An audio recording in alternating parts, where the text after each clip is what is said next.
and we are here in San Mateo, California at Maker Faire. This is our 3rd year at Maker Faire, bringing out our Airstream trailer, our craft studio on wheels. We've been doing make and takes and having a really great time, and today we're going to show you a really neat project using Elmer's items. It's a whole new twist on mosaic. A whole new twist on mosaic, and with tacky glue, we have put our heads together and come up with making a faux mosaic and the grout. The grout. It's faux grout. This is really cool. You're lightweight, easy to do with things you have already. So Cindy, let's show them how we're going to do this. Alrighty. We just started. I printed a photo on my inkjet printer. This is Liam, my and friend's truly grandson. Trial and error, and lots of phone calls from California to North Carolina. Yeah, a lot of phone calls Clear back and forth. contact paper over the top of your photograph. Exactly. I'm just putting clear contact paper, peeled it off, placed it over the top of the photograph, and that protects it, which is important for the next step. So I'm going to give you that.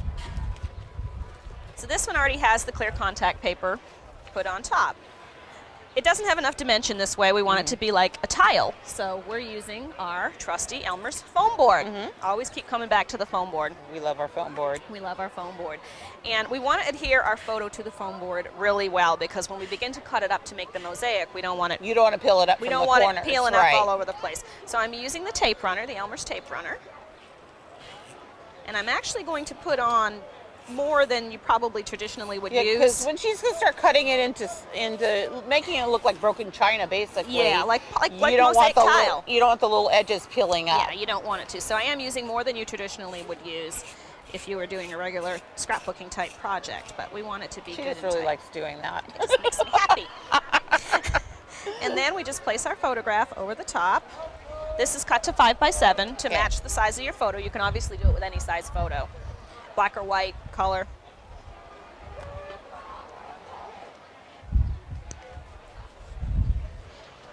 So then we've got our photo on our tile, our faux tile. And then it's time to begin cutting into the mosaic pieces. Anything goes here, obviously. Now this is just freehand. You don't, I'm just no freehand. measuring. No, You just, could, if it made you feel better, you certainly could trace out a pattern on the back and then cut along it, but I really am just kind of randomly just cutting think about if you took a dish and you broke it on the ground, what would happen? Shatter it or in a different tile. pieces. And I have a piece of cardstock cut larger than my photo, and this is what, as we cut the mosaic pieces, we're going to adhere them to this. This is our base. Okay. So I'm using my metal ruler. When you're cutting the foam board, and with an X-Acto, you don't want to use a plastic ruler because you slice the ruler. And I love this retractable X-Acto. I know, it's fun. So I'm it's using very this. safe in your craft thing where you don't grab You don't reach in, ouch, and do this. So then I just randomly began cutting. I'm going to actually start on this corner because I'm going to show you how I do in the same 3-slice method that Anna has perfected. First one. Second one goes through the foam core, and then third one is going through the base. And we've got a nice clean cut there. You did very good at that. I'm getting better at it. I've been practicing. So now you're going to go ahead and I'm going to use the same tape runner, and I'm transferring it onto the cardstock. Onto the cardstock. So you get the idea. You're going to cut this all up into little pieces. I'm just going to cut a couple of pieces, and then I'm going to show you how to make the grout. Okay. So once we finished cutting up our photo, mosaic style, and remounted it with the tape runner to this scrap piece of cardstock, we're ready to start with the grout. Okay. And the grout is simple, everyday things. This is just like play sand. You want fine sand without any big chunks of rock. So did you buy this sand at the craft store, or you can buy it in the craft store. You can buy it in a home improvement store. You can go out into your child's sandbox and dig. I'm just playing with it. Yeah, quit moving it around. Okay. But you don't want any big chunks. If it's got big rocks in it, sift it. That's actually what I did, because this came with some bigger chunks. And then we make the grout. And to make the grout, this is approximately a half a cup of fine sand. Do you not want to? Oh, you're just going to take off the, you're not going to squeeze it out? Oh, no, because I'm not going to squeeze it out, because I'm going to put approximately a teaspoon and a half to a tablespoon, you know, a blob. I use 2 spots of paint, and it just comes out faster if you do it that way. And then the same thing with the CraftBond. I obviously could do it this way, but it's faster to do it this way. So is it, you're putting about the same amount of glue to paint? About the same amount of glue to paint. Now, again, through experimentation, because CraftBond dries clear, otherwise you end up with sand-colored grout, which is how I ended up with the paint. You can use white, this is So beige. actually, if you want to, you can have colored grout. You could have black grout. You could, any color you want. Oh, that's really a good idea. I like the black idea too. And then I just mix it all up. You want to be sure to thoroughly mix the glue and the paint with all your sand so that it's all an even consistency. Oh, this looks really cool. I'm using a bowl that I can throw out for obvious reasons. And she's using silverware from my kitchen. And his knife that I stole from the kitchen. Hey, I'm traveling. The traveling designer has arrived. All right, so when you have it a good even consistency, now it's time to start. And you really do want to work that glue and the paint into the sand really well. So take your time at that part of it. Yeah, make sure it's good and evenly mixed. Okay. Then we go back to our photo. Now you could use a knife, a craft knife, a palette knife. Oh, okay. I use my finger. We like to get messy. Yeah, artists like to play in messy things. And I'm just going to take some and begin filling in the cracks. We're not worried about the photo because we put that layer of contact paper on so we can clean it off afterwards. Genius. Somebody saved me on that one big time. Yes, Anna. I think this is really cool. I mean, coming up with making the grout out of the Elmer's tacky glue is so brilliant. And it's just, Elmer's and sand and paint. And everybody, most crafters, most people have Elmer's at home, and everybody's got sand. And if you don't have Elmer's at home, you should. So I would continue and fill in all of my cracks in my mosaic. Okay. I also ran some just along the edge. Along the edge. And that's how I kind of finished my edge. It's okay that it's extending off on this. We're going to fix that afterwards. Okay. So once you get it all on there,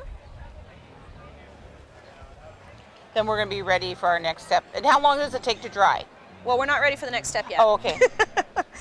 Once we have the whole thing done, we have to get this off before it dries. Oh, okay. Okay, gotcha. So the first layer, I just carefully... Now, you're not using a wet paper towel, using Not a dry yet. paper towel. Not yet. This first one, I'm just using a dry one and carefully rubbing it off. That's the first removal. But you can see how it's starting to look like grout. Then the second time, I do use a wet paper towel. So just damp, very damp then? Yeah. Okay. Wow, we have our own little sink behind us. Yeah, sorry. Now, again, through trial and error, you want to just kind of dab. More like, you're more blotting it? I'm more blotting on each section because if you rub over the whole surface with the wet thing, you're just spreading the paint. You keep bringing it back. Gotcha. Exactly. So I blot, and then I go with a dry section and blot off. And then go with the wet section and just blot the next one. It's really easy to do. It is. It's super simple. And you would continue until they were all clean. And then because it's large, I've let it dry overnight. Okay. To make sure that it's good and dry. You want it set up really well. You want it to be good and set up. And yet it still will be flexible because it's Elmer's. All right, we're ready for the next step. It's magic! It's magic. dry! It's dry! It's been 24 hours. This piece is completely dry. In order to trim the excess edge off, I don't want to lose all of it because I want it there. I take a pair of scissors that I have dedicated to things like this that you don't care if you kind of scratch them up, and that's what the painter's for. It tells me this is my scratch. Oh, that's your, this is my beat up pair. Your pair that you can use. That's actually a really good idea. Good. Yeah. That way I know I've got the ones, not the good ones. And you can cut right through this. And you can cut it as close or as far out as you want, but it will cut right through the sand grout and the cardstock. And I just trimmed along all the edges down so that it's the size I want. And see how I said it's still kind of flexible? It is, but it's amazing. And it's actually lightweight. Yeah, it looks just like grout.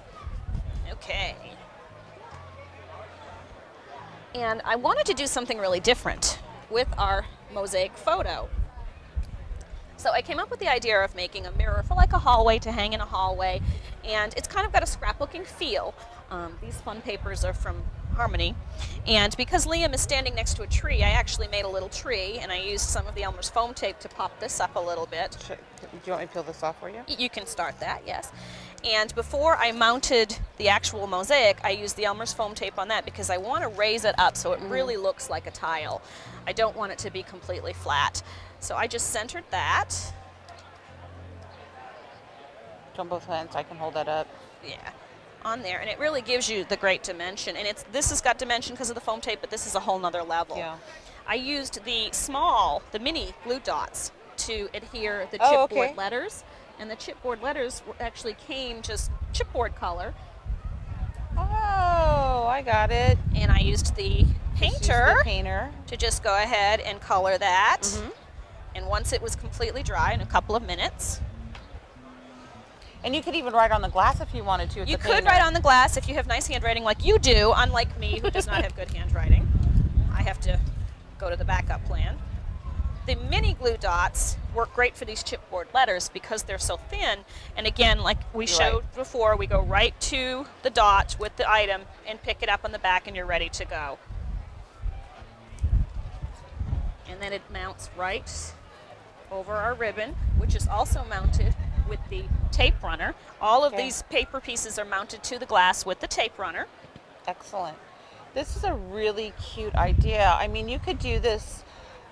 It's endless. Seasonally, I mean, and I said reflect because it's a mirror, and because reflect, take the time to think about the things that matter, remember the good times, things like that. This so is a really nice project that you could make for grandma, or you could make to put in the child's room. I mean, there's just so many decor ideas you can do with this. And this is just a package of tiles that we bought at this is just at the home improvement store. Home improvement, exactly. And you can hang these on the wall. They're meant to be hung on the wall. Well, Cindy, this is brilliant. I know this was trial and error, But it was I fun. am so glad It you was stuck fun. it out because this is a really cool project. And you know what we say? When creativity knocks, Open the the door.